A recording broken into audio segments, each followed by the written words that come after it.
In the face of glaring evidence, like the ideology of the mass shooter now in Texas, the far right has refused to admit that extremist views fuel violence and mass killings. White nationalism, in their telling, is just another point of view, an ideology that's just as legitimate as any other.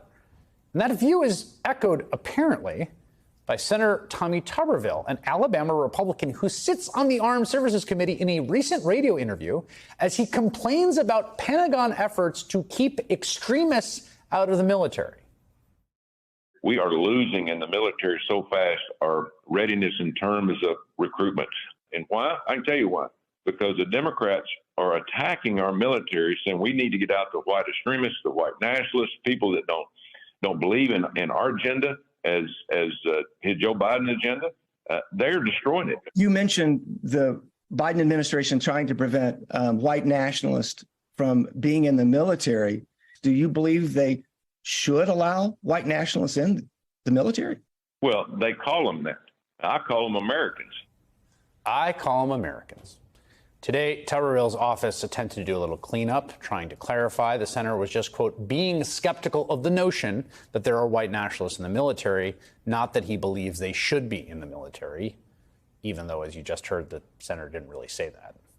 Jamelle Bouie is an opinion columnist in the New York Times. His most recent column, which is fantastic, is titled "A Gun-Filled America is a World of Fear and Alienation," and he joins me now. Jamelle, it's great to have you here on studio. Thank you for having me. Let's start with the Tuberville comments, which, you could charitably try to say that he doesn't believe there are white nationalists in the military. But even if you charitably extend him that, that's clearly false as well. Right. His comments, he's clearly saying that if there are white nationalists in the military, they should be allowed to be there. They are just as entitled to be there as anyone else. And the clear answer to that, beyond just the moral answer that you can't have white nationalists in an army that's supposed to represent, our military that's supposed to represent an integrated democratic society, but that stuff is actually harmful for unit cohesion. There are people in the military, many of them, there are practical reasons. There are practical reasons why you cannot have those sorts of people openly in the military. And so the idea that it is somehow anti-military or harming America's readiness to try to remove white nationalists from the U.S. military is not just sort of, I think, wrong on its face for moral reasons, but for a very practical reason. It is actually the correct approach is to remove them if you can find them and they're identifiable. There was this narrative that played out in the aftermath of the Allen, Texas shooting, and I'm sure you saw this, speaking of white nationalists. After some research by the folks at Bellingcat, who were very good at sort of open source research, they found a social media profile for the individual who is said to be the shooter, and it was clear that he was essentially a Nazi. He called himself a white supremacist. He had apparently Nazi tattoos. There was this effort on the right to rebut this, that it was fabricated or a psyop. In fact, even people like, there you go, there's the Nazi tattoos that were found on his social media profile. Those are pretty darn clear. Yeah. Even though it seemed obviously like this was true, even Elon Musk got in on it, saying this is either a psyop or really weird.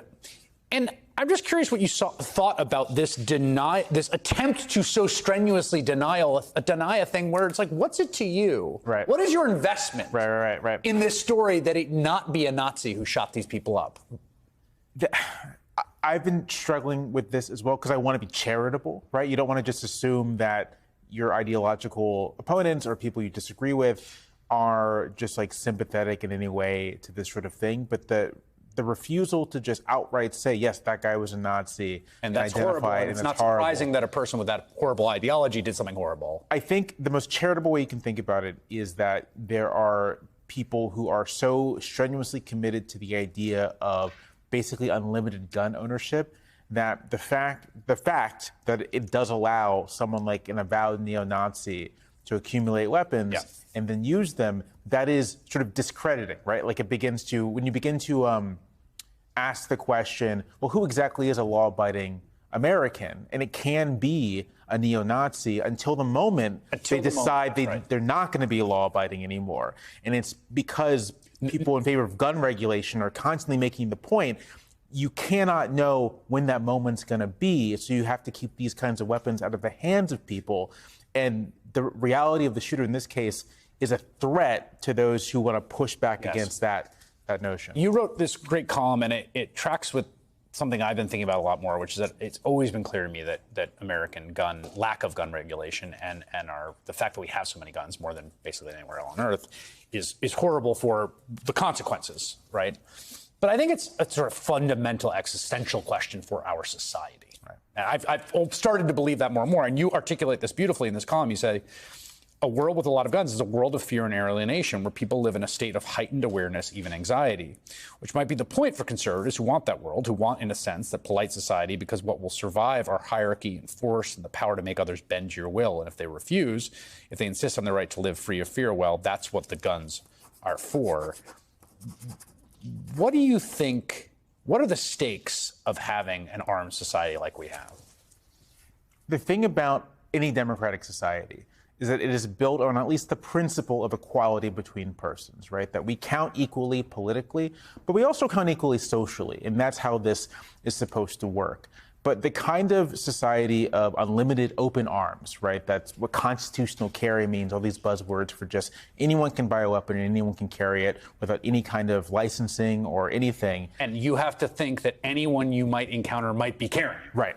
That obliterates any attempt for people to meet each other as equals, to insist on respect from each other, to engage in the world together. Because when you are aware that the wrong word to the wrong person could lead to your annihilation, you're not going to feel bad, it's not an insult, you could be killed, that essentially dissolves the ability to engage in anything like democratic discourse. It dissolves the ability to exist in a society as equals, because that puts you in a fundamentally unequal relation to the people around you. That's exactly right. It's the one phrase, and I think someone else was a law professor who coined this, of the Second Amendment eating the First. Right. The Second Amendment eating the entire Constitution. The whole Constitution. Jamelle Bouie, one of my favorite writers and thinkers on all matters of public affairs. Thank you for coming to the studio. Come back anytime.